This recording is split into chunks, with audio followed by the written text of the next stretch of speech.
नमस्कार, city post के इस खास पेशकश में आपका स्वागत है। मैं हूं श्रीकांत प्रत्युष और मेरे साथ हैं बिहार के चर्चित नेता पप्पू यादव जी। अभी बिहार में महागठबंधन में बवाल मचा हुआ है, एनडीए में भी कुछ अच्छा नहीं है। ऐसे में पप्पू यादव चुप क्यों है, जानने की कोशिश करेंगे। पप्पू जी, उपचुनाव में सीटों को बंटवारे को लेकर घमासान है महागठबंधन में, महागठबंधन बिखर गया। पप्पू यादव चुप क्यों है? अब नाखून काट के आप पूरी जिंदगी बर्बाद करने की बात आप कर रहे हैं। अब चुनाव 2-3 महीने के अंदर है, राष्ट्रपति शासन की ओर बिहार जा रहा है, या नई सरकार की ओर होगा या नया जनादेश होगा।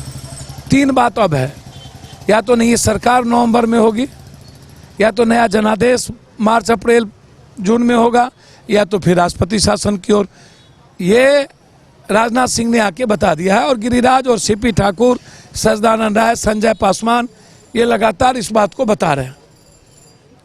उसमें कोई बहस की गुंजाइश नहीं है। नीतीश सरकार बर्खास्त होने वाली है आपके हिसाब से? भैया, जो लगातार 3 रास्ता मैंने बताया, या तो नया सरकार होगी, या तो नया जनादेश होगा, या तो राष्ट्रपति शासन की ओर बढ़ेंगे।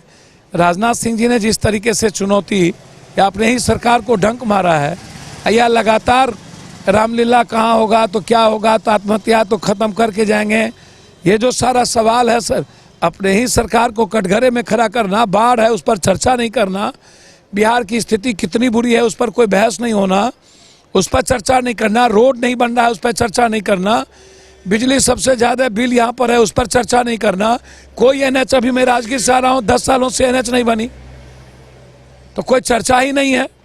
महागठबंधन बिखर गया है, मानते कि नहीं? देखिए, मैं एक बात बहुत ही क्लियर बता दूं, मैं कोशिश करूंगा और लगातार मेरा प्रयास रहेगा।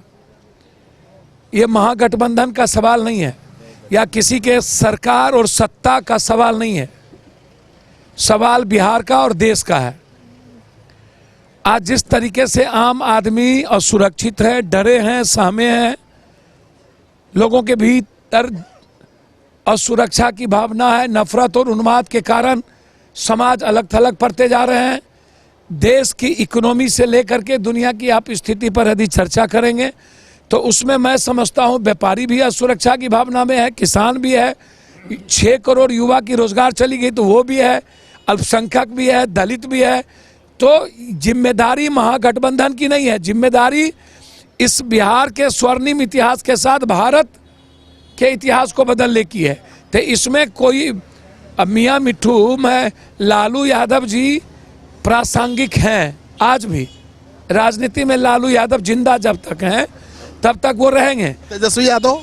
लेकिन जो हालात, आप एक बात आप बताइए, हम पार्टी में हैं, हमारे ये कार्यकारी अध्यक्ष हैं, प्रधान महासचिव हैं, वर्किंग प्रेसिडेंट है, स्टेट का प्रॉब्लम होगा, आप बैठेंगे नहीं, बात नहीं करेंगे, चर्चा नहीं करेंगे, पार्लियामेंट्री वोट डिकोरम पूरा नहीं करेंगे। जब हम अपनी ही पार्टी में स्वयंभू नेता बन जाएंगे, मियाँ मिट्ठू नहीं, अपने ही मियाँ मिट्ठू हो जाएंगे, ना तो सामाजिक न्याय के पुरोधा का सम्मान देंगे, ना वो उनको मजबूर कर देंगे कि राजनीति में अप्रासंगिक हो गए। माझी ने समाज लालू यादव को एक्सेप्ट करती है, सम्मान देता है, और एक परिवार है जिसको बनाया लालू यादव ने, वो आज मजबूर करता रहता है। लेकिन माझी ने आरोप लगाया है, सन ऑफ मलाह जो ने आरोप लगाया है कि तेजस्वी बीजेपी के एजेंडे पर चल रहे हैं।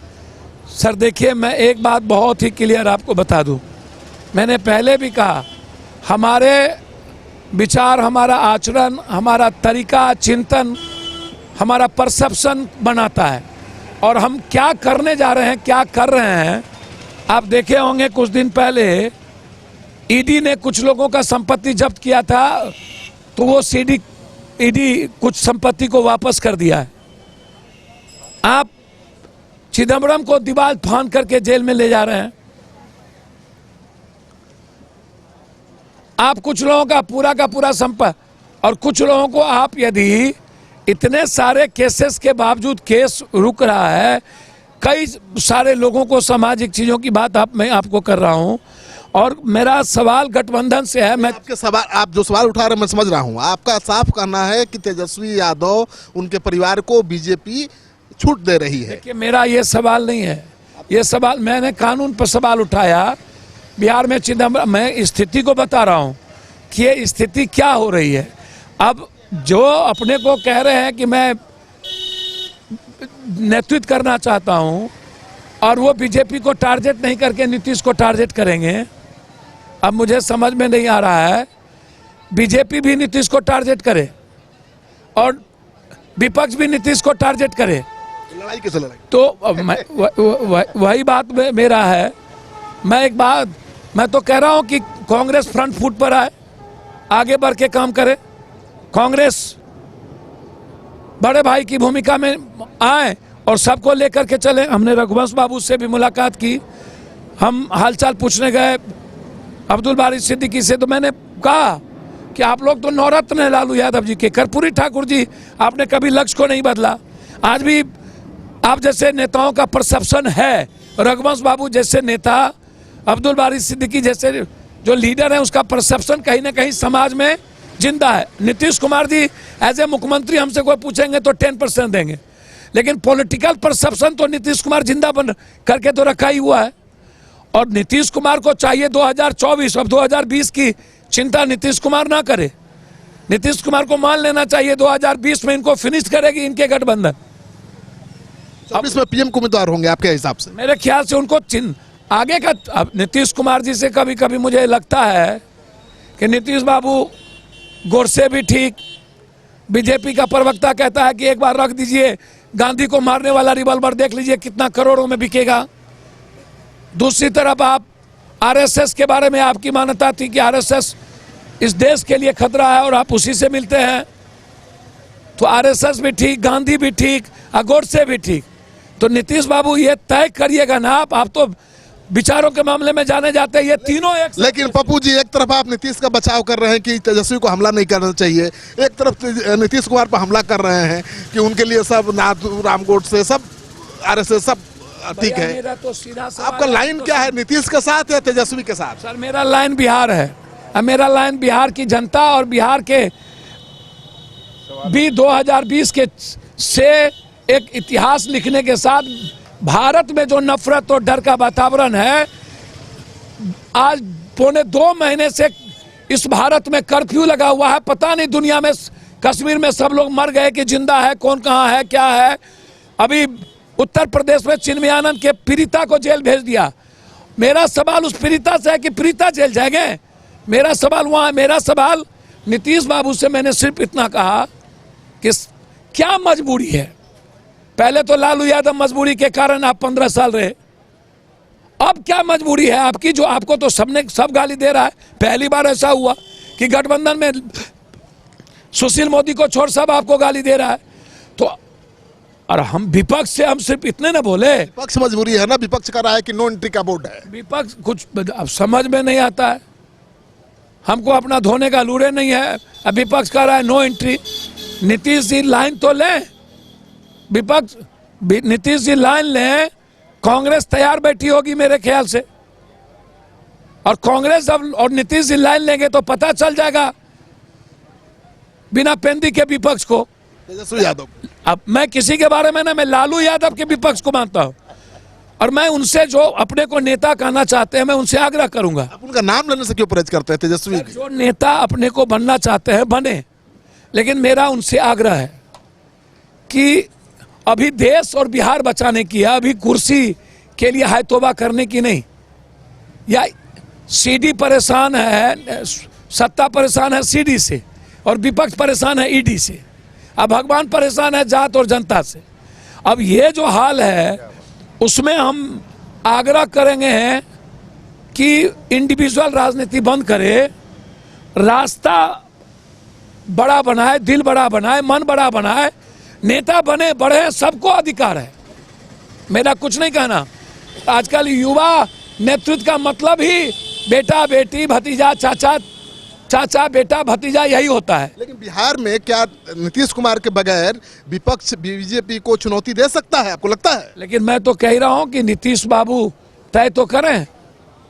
आप बुलाइए तो दिल खोल के, बताइए तो कि उनके बिना लड़ाई नहीं लड़ सकते। सर मैं तो कह रहा हूं कि लड़ाई तो लड़नी होगी। नीतीश जी यदि वहां रहेंगे जिसके साथ हैं तो नीतीश जी का चेहरा बचेगा।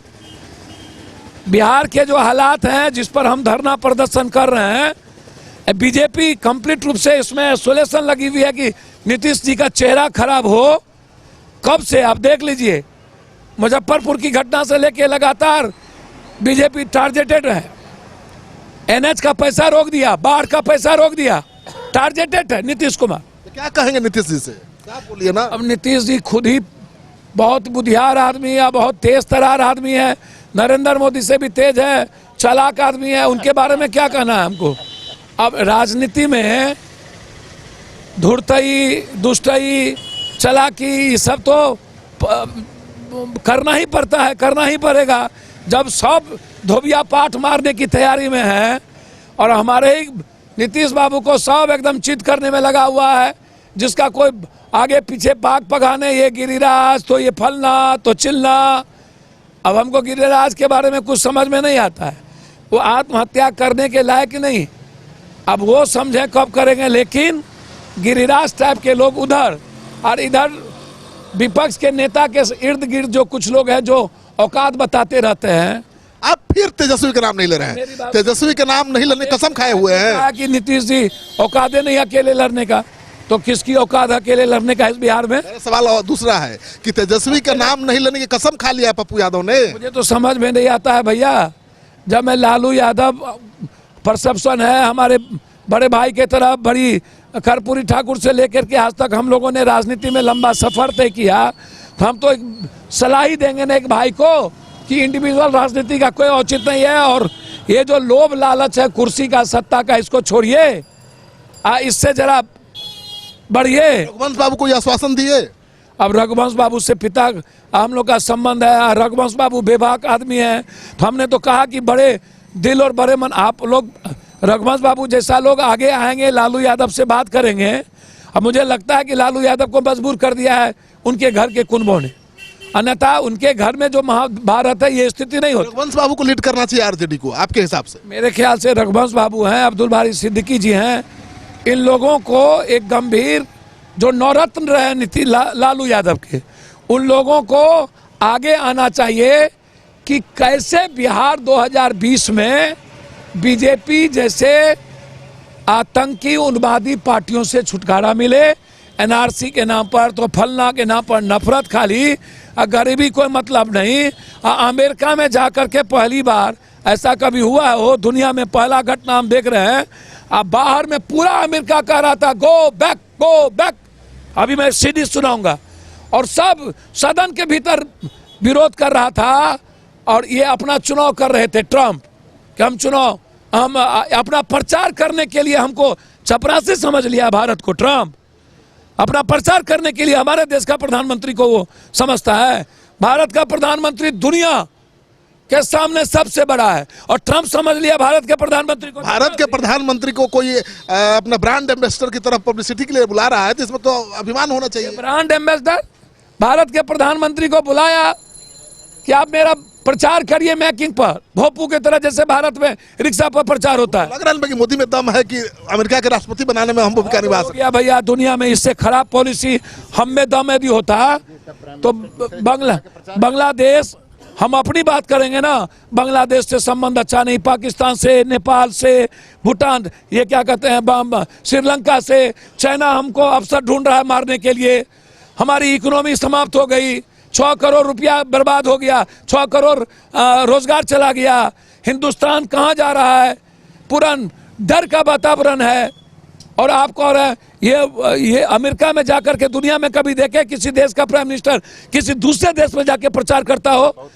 ये दुनिया का इससे खतरनाक क्या हो सकता है? पहले अपने भारत की इकोनॉमी और गरीब को तो बचा लीजिए, बाहर जाकर के। और वहां पर कितना विरोध हुआ ये क्यों नहीं दिखा रहे?